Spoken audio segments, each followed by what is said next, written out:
ለዓመታት እድሳት ላይ የነበረው የአዲስ አበባ ስታዲየም ለውድድር ዝግጁ መሆኑን የባህልና ስፖርት ሚኒስትሯ ሸዊት ሻንካ ተናግሯል።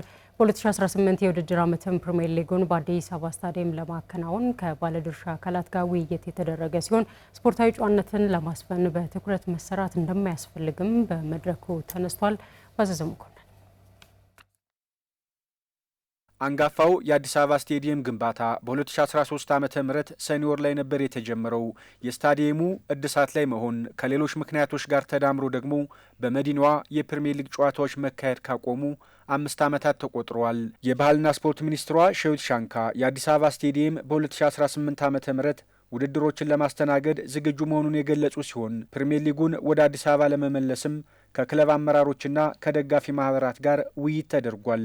የኢትዮጵያ እግር ኳስ ፌዴሬሽንና የኢትዮጵያ ፕሪሚየር ሊግ ሼር ካምፓኒ በተገኙበት መድረክ ስፖርታዊ ጨዋነት ዋና አጀንዳ ሆኖ የተነሳ ሲሆን ሚኒስትሯ ሸዊት ሻንካም ፕሪሚየር ሊጉ ወደ መዲናዋ ሲመለስ ስፖርታዊ ጨዋነትን ለማስፈን ባለድርሻ አካላት በትኩረት መስራት አለባቸው ብለዋል። አዲስ አበባ ስቴዲየም እንደ መንግስት ሀብት በመመደብ በበቂ ሁኔታ ጥገናና እድሳት የተጠናቀቀ ስለሆነ በተጠናቀቀው ስቴዲየም ላይ ውድድር ማድረግ ደግሞ ከስፖርት ቤተሰብ የሚጠበቅ ነው የሚሆነው።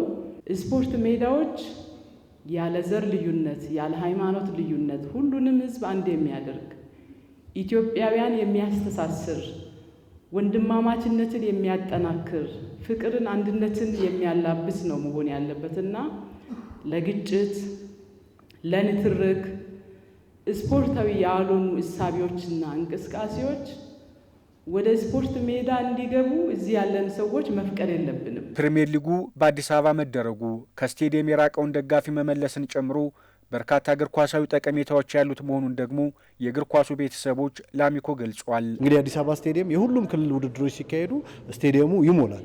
ያ ማለት ደግሞ የብዙ ደጋፊዎች ክለቦች ደጋፊዎች እዚህ ስላሉ እነሱ ላይ ማን መስራት አለበት?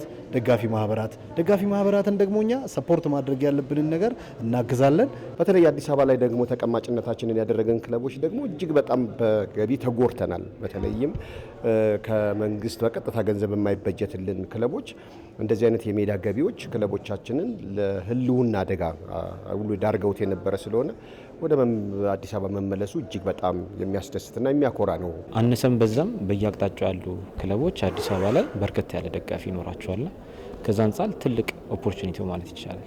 ደጋፊውን ወደ ስቴዲየም ከመመለስ አንጻር የሸፈተውን የደጋፊ ልብ ወደ ሀገር ውስጥ ከመመለስ አንጻር ትልቅ ፋይዳ አለው እና ይሄ ትልቅና ይበል የሚያሰኝ ተግባር ነው እያስባለሁ። የኢትዮጵያ ፕሪሚየር ሊግ የውድድርና ስነ ስርዓት ኮሚቴ ሰብሳቢ ዶክተር ወገኔው አልተንጉስ በስቴዲየሞች ሰላማዊ ድባብ ተፈጥሮ ውድድሮች ያለ ስፖርታዊ ጨዋነት መጓደል እንዲካሄዱ አክሲዮን ማህበሩ ደንቦችን ማስፈጸም ላይ በተለየ ትኩረት እንደሚሰራ ተናግረዋል።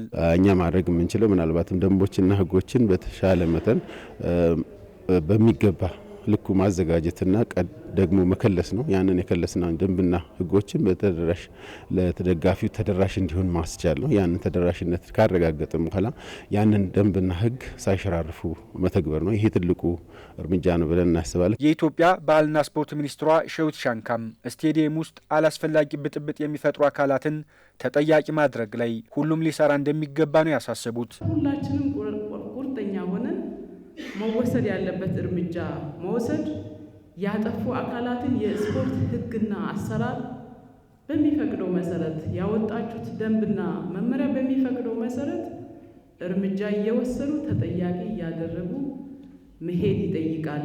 ሊጉን ወደ አዲስ አበባ ስቴዲየም ለመመለስ ከባለድርሻ አካላት ጋር በተደረገው ውይይት ስፖርታዊ ጨዋነት የእግር ኳሱ አንዱ ስብራት መሆኑ የተነሳ ሲሆን የኢትዮጵያ እግር ኳስ ፌዴሬሽን ፕሬዝዳንት ኢሳያስ ጅራ ክለቦች ከስያሜ ጀምሮ አደረጃጀታቸውን ማስተካከል እንደሚገባ አንስተዋል። የኢትዮጵያ ፕሪሚየር ሊግ ሼር ካምፓኒ የቦርድ ሰብሳቢ መቶ አለቃ ፈቃደ ማሞ ደግሞ የስቴዲየም ችግር ፈጣሪዎችን ስርዓት ለማስያዝ ከጸጥታ አካላት ጋር በቅንጅት እንሰራለን ብለዋል።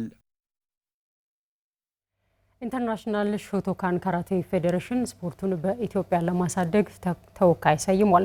ውክልናው በሀገራችን ትኩረት ያልተሰጠውን የካራቴ ስፖርትና ባለሙያዎችን በብዙ መልኩ የሚጠቅም ነው ተብሏል። አማኑኤል ጸጋይ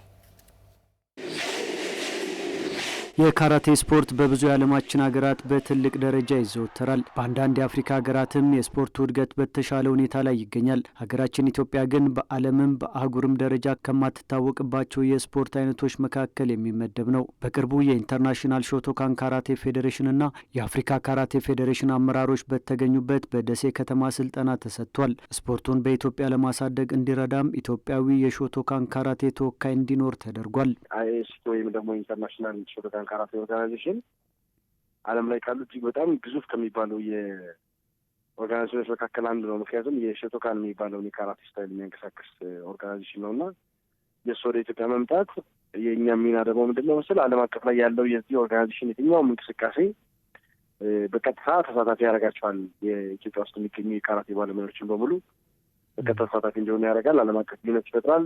የዓለም አቀፍ ሰርተፍኬት ማለት የትም ሀገር ሄደው እኩል ሊንቀሳቀሱበት የሚችሉትን የወረቀት አሰጣጥ ወይም ደግሞ የእውቅና አሰጣጥ ስርዓት ለማስቀጠል ይጠቅማል።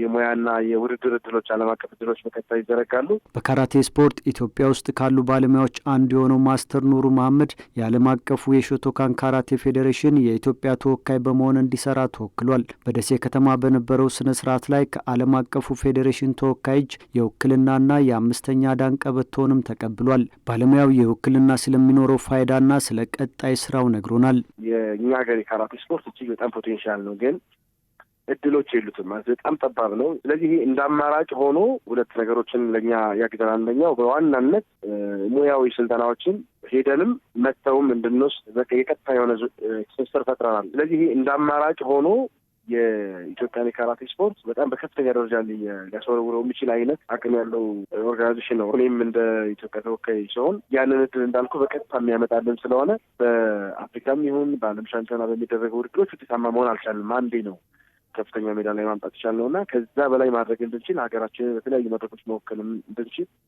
ትልቅ መንገድ የሚከፍት ስራ ነው። ባለፈው የሐምሌ ወር የኢትዮጵያ ካራቴ ፌዴሬሽን ከደቡብ አፍሪካ አቻው ጋር በጋራ ለመስራት ስምምነት ፈጽሟል። በዳኞችና አሰልጣኞች ስልጠና እንዲሁም ውድድሮችን ለማዘጋጀትና ለማካሄድ የሚረዳ ስምምነት መሆኑም ተገልጿል። ማስተር ኑሩ መሀመድም በዚህ መልኩ ተጋግዞ በመስራት ስፖርቱን በሀገራችን የተለያዩ አካባቢዎች ለማስፋትና ለማሳደግ መጣር ይገባል ሲል አንስቷል። ሀገር አቀፍ ፌዴሬሽኑ እንደዚህ አይነት ኦርጋናይዜሽኖች ሲመጡለት ከፍተኛ እገዛ ማድረግ ያስፈልጋል ብዬ አስባለሁ። ምክንያቱም እንደዚህ አይነት ኦርጋናይዜሽኖች ለናሽናል ፌዴሬሽን እንደ ግብአትም ያገለግላሉ። ናሽናል ፌዴሬሽኑ ሀገር በሚወከልበት ወይም ደግሞ በኦሎምፒክ ደረጃ በሚሳተፉባቸው ውድድሮች ላይ ልምድ ያላቸው አቅም ያላቸው ስፖርተኞች የማግኘት እድል የሚፈጠር ሲሆኑ ናሽናል ፌዴሬሽኑ ከእንደዚህ አይነት ኦርጋናይዜሽኖች ጋር ተቀራርቦ መስራት አለበት የሚል ሀሳብ አለኝ። ሌላው በየክልሉ ያሉ የሚመለከታቸው አካላቶች፣ ባለሙያዎች ይህን ኦርጋናይዜሽን በሁሉም ክልሎች እንዲዳረስ በማድረግ በጋራ በመስራት ስፖርታችን በዓለም አቀፍ ደረጃ ተሳታፊ እንዲሆን አቅም ያላቸው ልጆች በዓለም አቀፍ መድረክ በጣም ከፍተኛ ውድድር ያለበት ስፖርት ነው፣ ሊግ ያለው ስፖርት ነው እና ተጋግዘን በመስራት በዓለም አቀፍ ደረጃ ልጆቻችን ከፍ ብለው የሚታዩበት ከዚህ የተሻለ ማድረግ የሚችልበት ነገር እንዲሆን ሁሉም መተጋገዝ አለበት የሚል ሀሳብ አለ።